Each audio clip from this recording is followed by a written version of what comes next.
오늘은 사사기 19번째 시간으로 이 세상에서 진짜로 살아가기라는 제목으로 함께 말씀을 나누기 원합니다. 우리가 사는 세상에는 가짜가 참 많이 있습니다. 교묘하게 진짜를 흉내내면서 사람들을 속이고 피해를 주는 것들이 참 많이 있는 것이 사실입니다.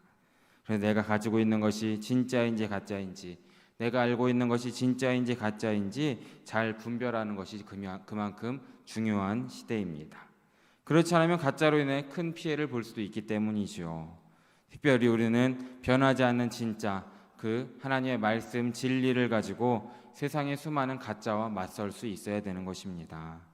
세상 사람들이 따르고 있는 가짜들이 얼마나 많습니까? 가짜 성공, 가짜 만족, 가짜 종교, 가짜 행복, 정말 가짜 투성이인 세상입니다.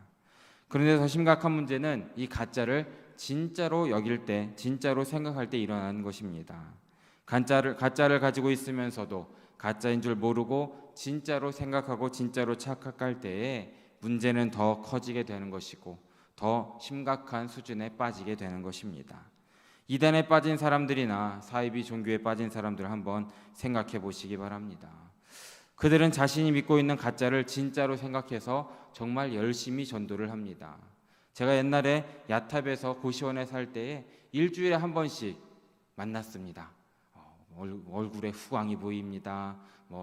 빛이 보입니다. 라고 하면서 저를 전도하려고 하는 사람들이 그렇게 많더라고요. 그리고 끝난 줄 아는데 제가 전에 교회를 사역할 때에도 월요일 쉬는 날 잠깐 일이 있어서 나와서 차를 타는데 동네에 전도지를 들고 다니는 30명 정도의 무리를 본 적도 있었습니다. 집에 들어가니까 저희 빌라 1층에도 그 빌라를 들어오려고 노력하고 있더라고요. 그 사람들이 들고 있는 전도지를 보니까 여호와의 증인들이었던 것을 기억하게 됩니다. 정말 불쌍한 일입니다. 복을 받기 위해서 애쓰고 온갖 수고를 다하지만 그들은 어떤 것도 얻을 수 없게 된다라는 것을 우리는 알고 있는 것입니다. 따지고 보면 예수님을 모르는 세상의 수많은 사람들도 다르지 않습니다. 세상의 많은 사람들은 가짜 행복을 추구하며 살아가지만 결국 하나님을 떠난 인생에게 남는 것은 수고와 슬픔밖에 없다라는 것을 우리는 깨달아야 되는 것이죠. 그럼 진짜를 믿는 우리는 가짜로부터 안전하겠습니까? 어떻게 우리는 안전을 지킬 수가 있겠습니까? 계속되는 가짜의 도전과 가짜의 공격으로부터 우리 자신 스스로를 지키려면 우리는 계속해서 진리로 무장해야 하고 계속해서 말씀으로 복음으로 우리의 삶을 살펴야 한다라는 것입니다. 그렇지 않으면 이 세상 가운데 가짜에게 영향을 받아서 진짜에서 점점 멀어질 수도 있다라는 것입니다. 오늘 본문에서 우리는 이와 같은 모습을 보게 됩니다. 이스라엘 백성들이 정말 얼마나 빨리 진리에서 떠나는지 알게 됩니다. 하나님을 섬긴다고 하는데 동시에 얼마나 쉽게 하나님이 미워하시는 일을 하는지 보게 된다는 것이죠. 그만큼 가짜로부터 영향받지 않고 사는 것이 어렵다라는 것을 오늘 말씀을 통해서도 알게 되는 것입니다. 우리도 이렇게 가짜로 가득한 세상을 살고 있는데 어떻게 가짜 가운데, 이 세상 가운데 진짜로 살아갈 수 있겠습니까? 이스라엘 백성들이 했던 실수를 반복하지 않으려면 어떻게 해야 되겠습니까? 오늘 말씀을 통해 그 방법을 함께 살펴보기 원합니다. 오늘 본문 사사기 17장부터는 사사기의 새로운 단락이 시작되고 있습니다. 지난주까지 살펴봤던 삼손의 이야기를 마지막으로 사사기의 본론이라 할 수 있는 12명의 사사 이야기가 모두 끝이 났습니다. 그리고 17장부터는 사사기의 결론에 해당되는 부분이 시작이 됩니다. 이 결론은 두 부분으로 나눌 수 있습니다. 사사기 서론도 두 번에 걸쳐서 기록되어 있는데 우리 오늘부터 읽는 결론 역시도 두 번에 걸쳐서 기록되어 있다라는 것입니다. 그러니까 사사기의 구성을 보면 두 번의 서론, 두 번의 결론이 있고 중간에 사사들의 이야기로 구성이 되어 있다라는 것을 우리는 알게 됩니다. 그리고 두 번의 결론 중에 첫 번째 결론에 해당되는 것이 17장과 18장의 말씀인데 이스라엘의 종교적 타락이 주된 내용을 가지고 있습니다. 종교적으로 이스라엘이 얼마나 타락했는지 구체적으로 알게 됩니다. 사사기에서 반복해서 이스라엘이 하나님 앞에서 악을 행했다라고 했던 그 말이 실제로 어떤 모습이었는지 알게 된다라는 것입니다. 마치 책 마지막에 추가되어 있는 부록과도 같이 오늘 말씀부터의 이야기가 시작이 됩니다. 사사기의 마지막 부분도 책의 이해를 돕기 위한 자료들이 있는 것처럼 그런 역할을 하고 있습니다. 특별히 오늘부터의 결론을 보면서 우리가 좀 생각해야 될 것은 결론에 나오는 17장부터의 사건들은 삼손 다음에 일어난 일은 아니라는 것입니다.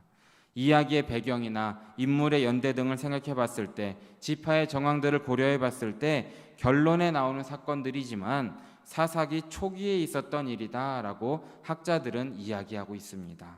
그래서 단순히 시간적인 순서만을 생각하면 16장 삼손의 이야기가 마지막이라고 볼 수 있는 것입니다. 결론은 뒤에 나오고 있지만 시간적으로는 더 먼저 있었던 일을 마지막에 기록하고 있다라는 것입니다. 이렇게 본론에서는 사사들을 볼 수 있었다면 결론에서는 사사기에 살았던 타락한 백성들의 모습을 다시금 가르쳐주고 있습니다. 이런 백성들의 모습을 보기 위해서 본문을 살펴보기 원합니다. 오늘 본문을 보면 에브라임 지파에 속한 한 가정이 나옵니다. 모든 이스라엘 가정이 이와 같은 모습이라고 할 수는 없지만 그 모습이 크게 다르진 않은 것 같습니다. 우리 1절과 2절 말씀을 함께 읽어보겠습니다. 에브라임 산지에 미가라 이름하는 사람이 있더니 그의 어머니에게 이르되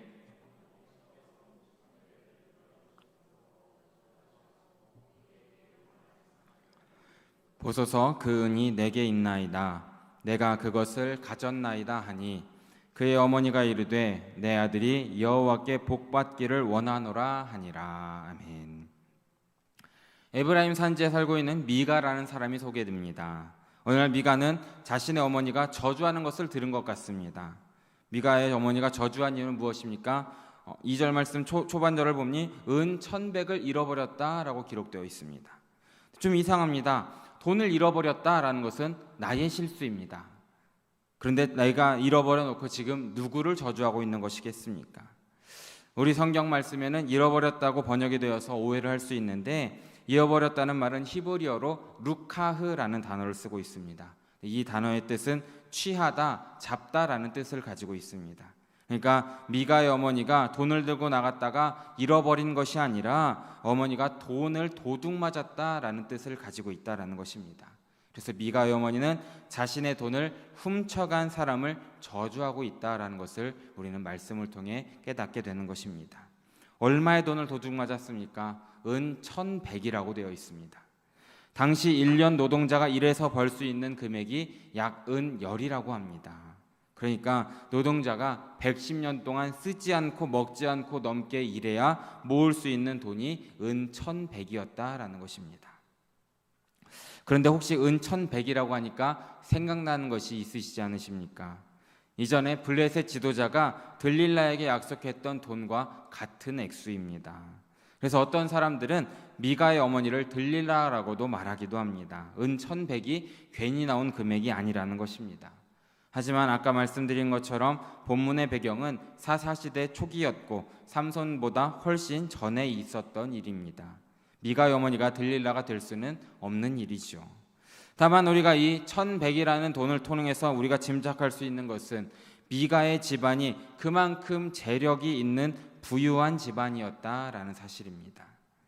이렇게 미가의 어머니가 큰 돈을 도둑 맞은 것으로부터 문제가 시작이 되는데 이 문제는 숨겨진 진실이 있습니다.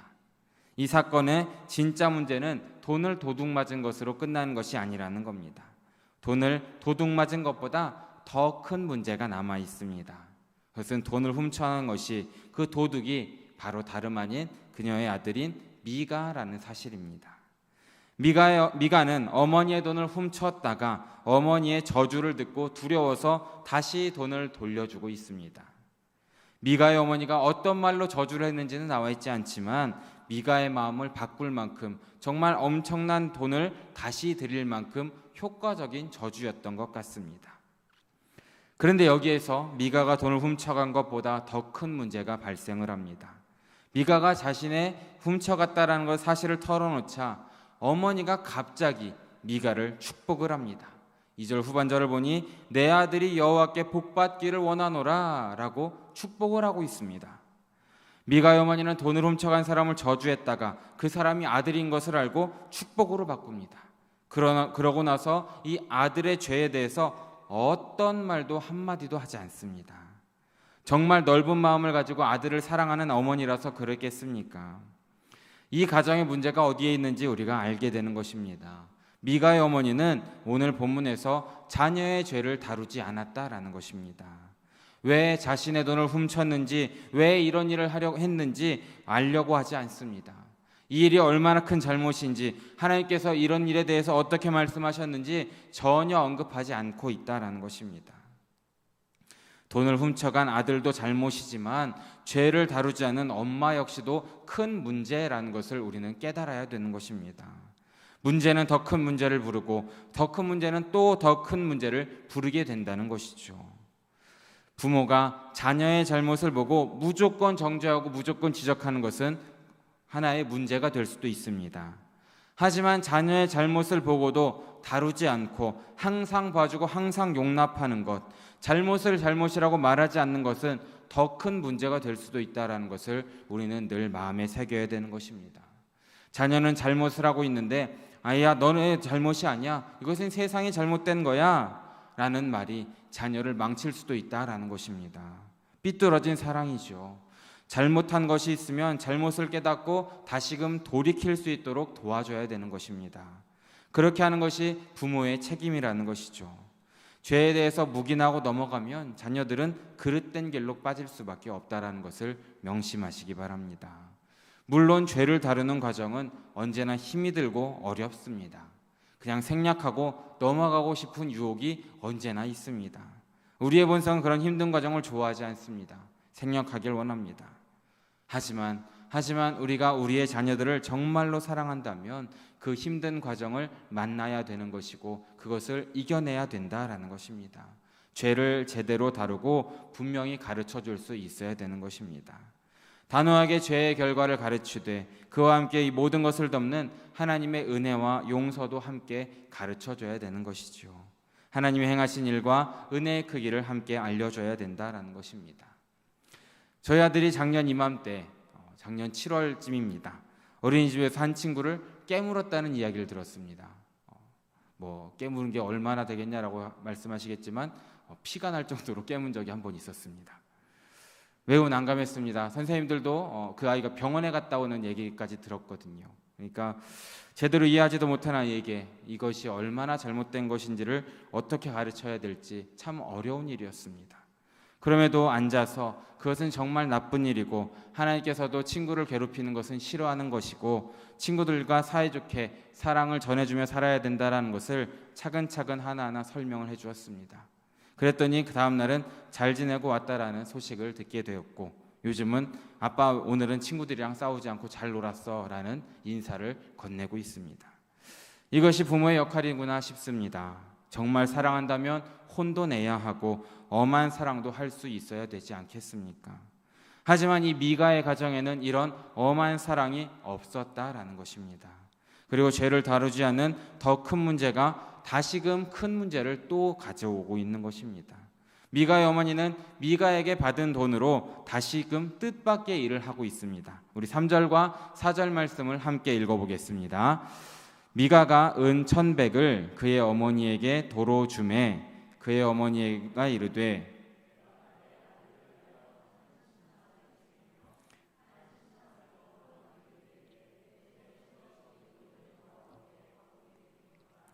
그러므로 내가 이제 이 은을 내게 도로 주리라.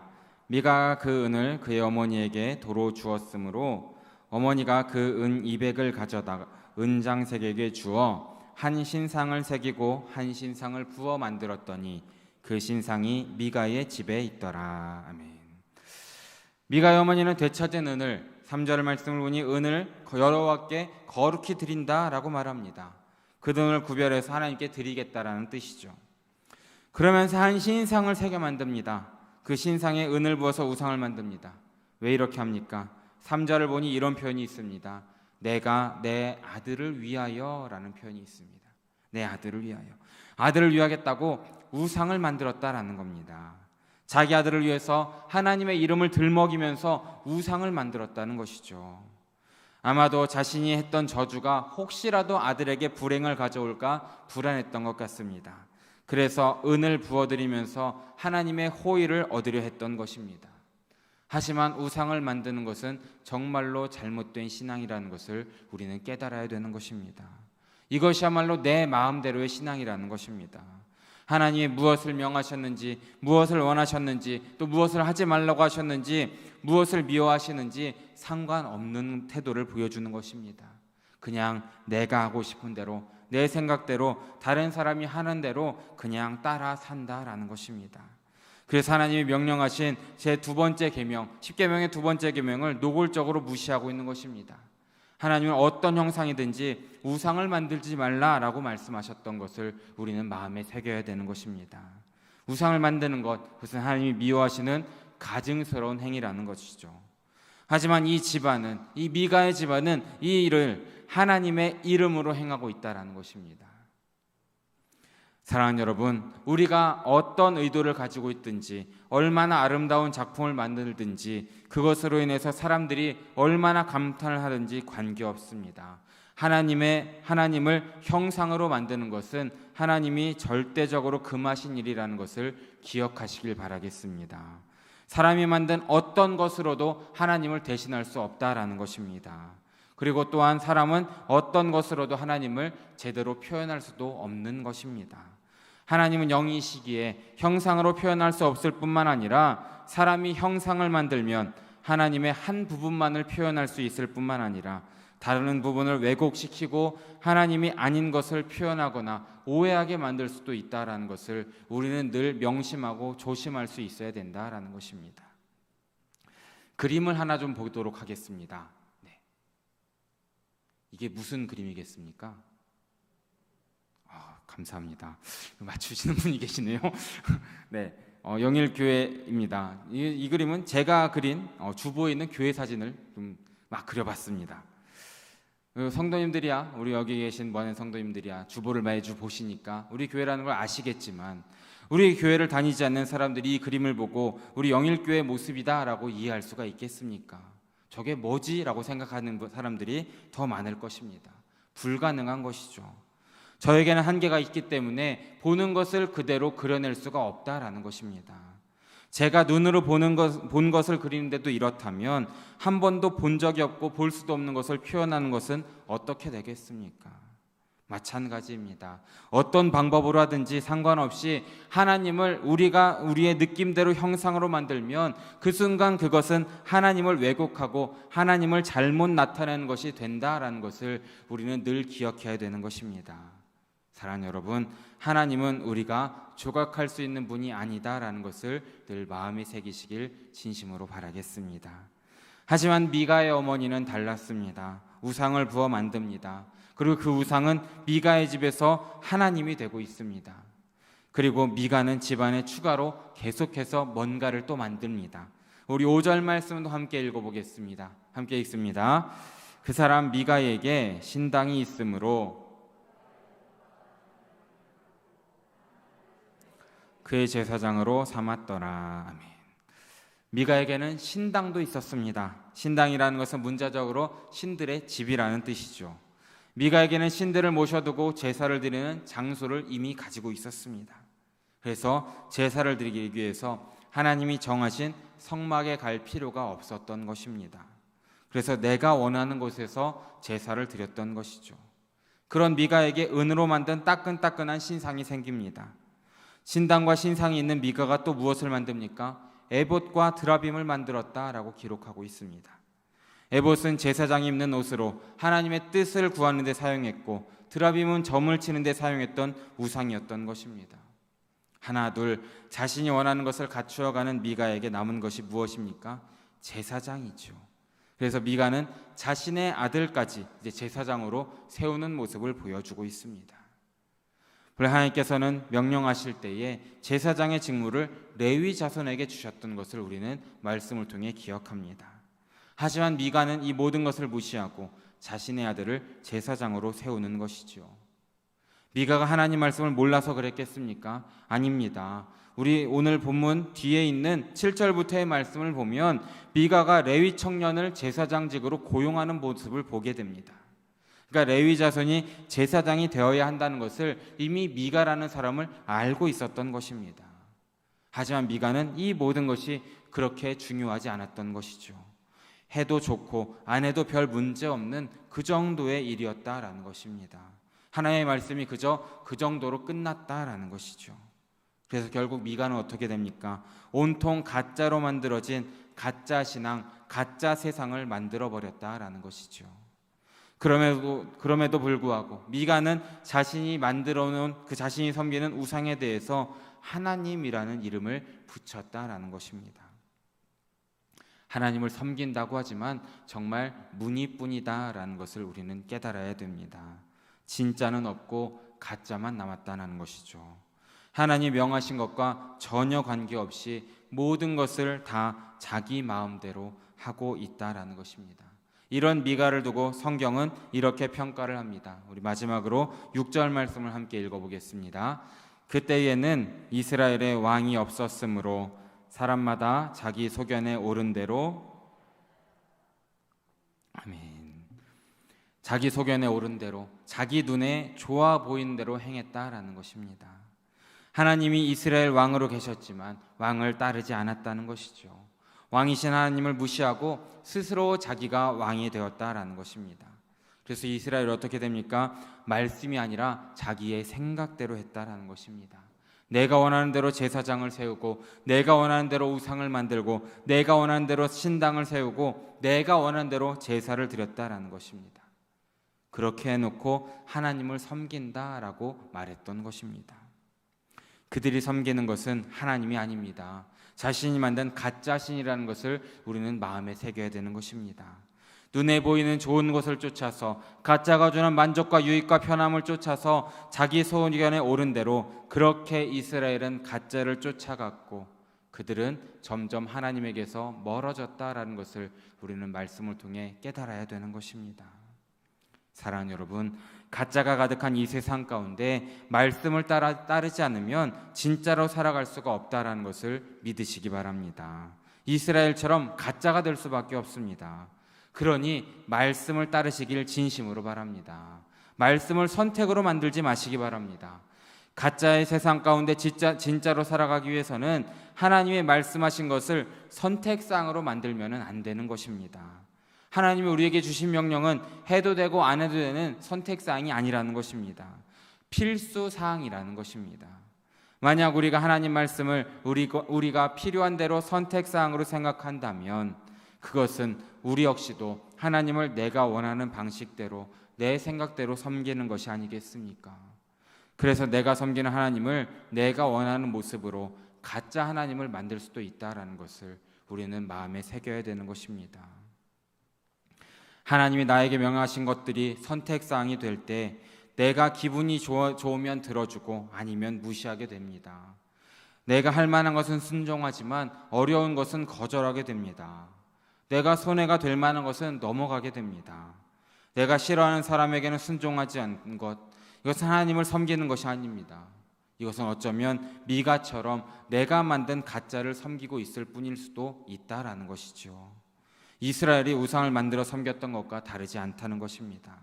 비록 우리가 눈에 보이는 우상을 만들진 않지만 하나님을 내 입맛대로 바꾸면서 우상으로 만들 수 있다라는 겁니다. 얼마든지 우리 역시도 내가 만든 가짜를 섬기면서 진짜 하나님을 섬긴다고 착각할 수 있다라는 것을 명심하시기 바랍니다. 그러니 우리의 모습을 다시 한번 돌이키시기 바랍니다.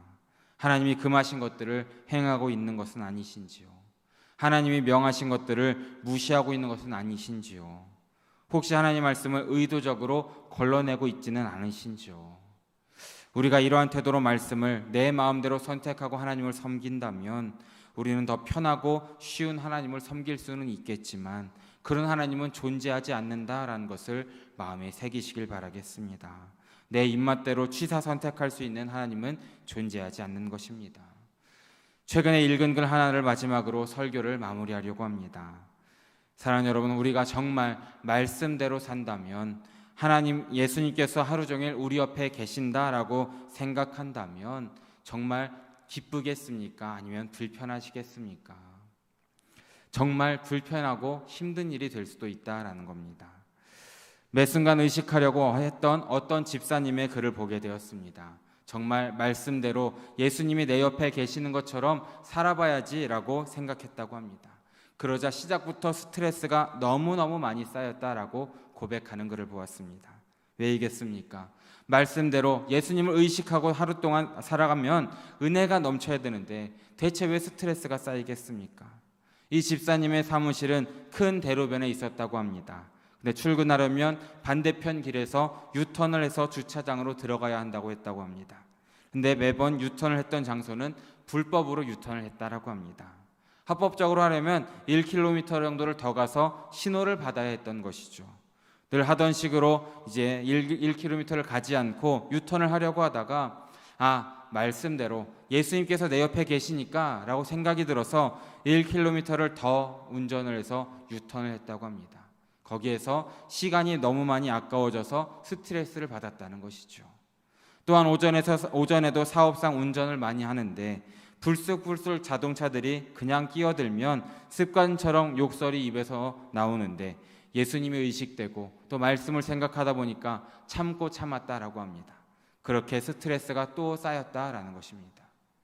그런데 이 집사님은 영화를 보는 것도 매우 좋아했다고 합니다. 영화를 극장에 가서 보는 것보다는 불법으로 다운로드를 받아서 사무실이나 집에서 영화 보는 것을 좋아했다고 합니다. 사무실에 앉아서 불법으로 다운로드를 받아서 영화를 보려는 찰나에 말씀에서 이것을 금하셨지, 불법을 허용하면 안 되지, 예수님이 내 옆에 계시는구나 라는 마음이 들어서 마음을 접었다라고 합니다. 이렇게 하루 종일 말씀을 의식하고 주님을 의식하고 사니까 매 순간, 정말 한순간 한순간이 주님께 태클당하는 느낌이 들면서 결국 하루 종일 주님과 동행하고 말씀을 의식하니 스트레스였다라고 고백하는 것을 보게 되었습니다. 덧붙여 집사님은 이런 말을 했습니다. 저는 신앙생활하면서 구원받고 싶은 동시에 세상 사람처럼 손해보지 않고 편하고 넓은 길을 걷고자 하는 욕심으로 살았던 것을 고백합니다. 2마리 토끼를 잡으려고 세상과 주님께 양다리를 걸치고 살아온 저를 보게 되었습니다. 라는 솔직한 고백을 보게 되었습니다. 이 글을 보면서도 저에게도 많은 울림과 많은 찔림이 있었습니다. 저 역시도 말씀을 보고 찬송을 부르면서 주와 함께 길을 가겠다라고 고백을 하고 있지만 실제로는 그것이 스트레스이고 좁은 길을 걷는 것을 외면하고 정말 내가 편한 대로 예수님의 말씀을 내 뜻대로 믿으면서 살고 있지는 않았는지 우리 스스로를 돌아봐야 되지 않겠습니까? 사랑하는 여러분, 가짜로 가득한 이 세상 가운데 정말로 진짜로 살아가길 원하신다면 하나님의 말씀을 선택으로 만들지 마시길 진심으로 바랍니다. 하나님의 말씀을 온전히 따르시면서 내 마음대로 바꾸지 마시기 바랍니다. 내가 만든 가짜 하나님을 버리시고 진짜 하나님을 온전히 섬기셔야 합니다. 그때 우리는 이 거짓된 세상 가운데 진짜로 살아가게 되는 것입니다. 그렇게 진짜로 살아가시며 하나님과 온전히 동행하시며 살아가시는 사랑하는 영일의 성도님들 모두 되시기를 진심으로 바라고 축원합니다. 함께 기도하겠습니다. 사랑해 주님, 오늘도 이렇게 수요일 저녁 잊지 않고 나와서 예배의 자리에 불러주심에 너무나 감사드립니다. 주님, 우리가 이 시간 주님의 말씀을 붙잡고 살아갈 수 있도록 인도하여 주시옵소서. 특별히 우리의 삶 가운데 주님을 나의 마음대로 하려 했던 적은 없었는지 회개할 수 있도록 우리의 마음을 붙잡아 주시옵소서. 주님이 나의 삶의 주인이 아니라 내가 내 삶의 주인이 아니었는지 돌아보기 원합니다. 주님, 정말 나를 위한 신앙이 아니라 온전히 주님만을, 주님의 말씀만을, 주님의 그 복음만을 믿는, 그렇게 따라가는 우리의 삶이 될 수 있도록 인도하여 주시옵소서. 주님을 부인하고 주님을 내 뜻대로 믿는 것이 아니라 온전히 말씀 위에 굳게 서서 믿음으로 모든 것을 이기면서 진짜 그리스도인으로서 살아가는 우리의 삶이 될 수 있도록 믿음을 허락하여 주시옵소서. 그러므로 주님 나라를 건설하는 우리 영일의 성도님들 모두 될 수 있도록 인도하여 주시고 함께하여 주시옵소서. 모든 말씀 함께 하시는 예수 그리스도 이름으로 기도드립니다. 아멘.